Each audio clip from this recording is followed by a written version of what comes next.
vérifie l'identification de chaque échantillon et on annote soigneusement chaque tube Falcon.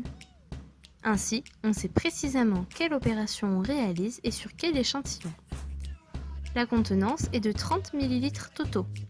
On ouvre le sachet contenant notre sol et le Falcon adéquat et on verse notre échantillon environ jusqu'à la graduation 25 ml. Attention, 25 ml de sol ne sont pas forcément équivalents à 25 g.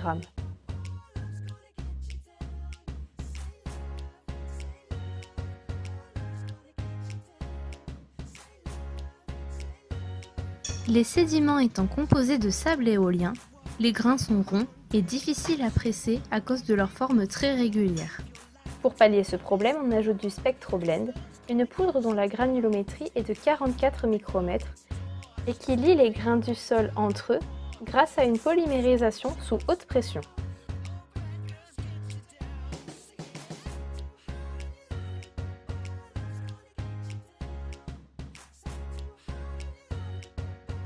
Lorsque le SpectroBlend a été ajouté, nous pouvons refermer le tube et bien l'agiter afin de l'homogénéiser.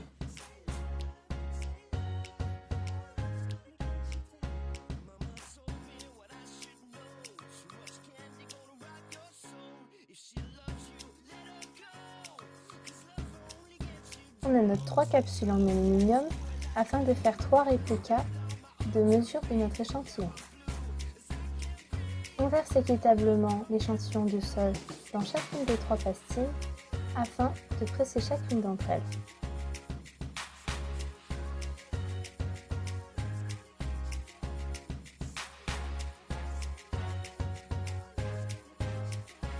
Lorsque les sédiments sont bien homogénéisés entre les 3 capsules, on peut les aplatir avec le bouchon du tube Falcon afin d'avoir une surface bien lisse et bien homogène. La presse hydraulique est composée de divers éléments. Pour la monter, on commence par placer le gros cylindre et y mettre la pastille ici représentée. Face mat vers le bas. On place ensuite cette pièce métallique et on peut retourner le cylindre. On place alors notre pastille soigneusement dans le cylindre. On place une seconde pastille de protection, toujours la face mat vers l'intérieur du cylindre, et l'on appuie bien pour chasser l'air. On ajoute ensuite cette pièce métallique qui va permettre de mieux chasser l'air du cylindre et d'avoir un échantillon qui ne contient pas ou peu d'air qui peut interférer avec les mesures XRF. On rajoute le joint qui permet d'avoir une plus grande étanchéité du cylindre et donc de bien retirer tout l'air contenu dans notre échantillon. Le cylindre est ensuite placé dans la presse. On fait quelques tours de vis afin de commencer à presser le cylindre et on peut le réajuster afin que la vis soit bien centrée par rapport au cylindre. On ferme ensuite la valve d'air et l'on peut maintenant tirer sur la manivelle pour faire monter la pression à 20 tonnes.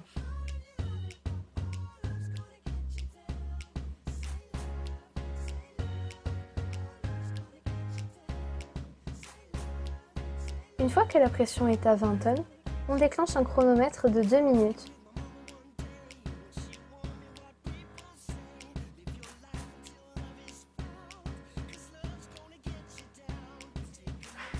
Lorsque les 2 minutes sont écoulées, on peut dévisser la vis qui permet de maintenir la pression de l'air afin de stopper la pression exercée sur le cylindre.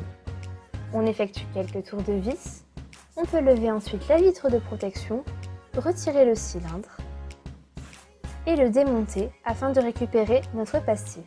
On commence par retirer le joint, puis la pièce métallique du dessous de la presse. On met ensuite la capsule de récupération. On met un morceau de papier entre la pièce métallique cylindrique et le socle de métal et l'on tape pour pouvoir retirer le cylindre. Une fois que la partie cylindrique est retirée, on peut retirer les parties qui permettent de presser la pastille et sortir une pastille bien homogène qui contient notre échantillon couplé au SpectroBlend, qui est donc maintenant bien stabilisé et qui ne s'effritera pas lors de l'analyse extérieure. Pour éviter les contaminations intercapsules, on les sépare toutes par un morceau de film alimentaire.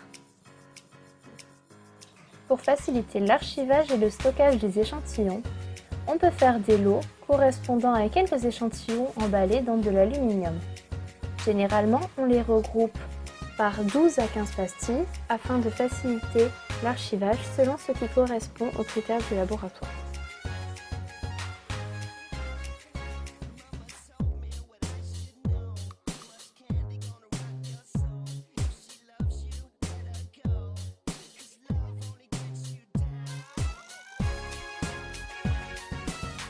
Il faut penser néanmoins à bien annoter les ou le nom de l'échantillon que l'on souhaite archiver sur le papier aluminium afin de conserver une traçabilité de notre échantillon.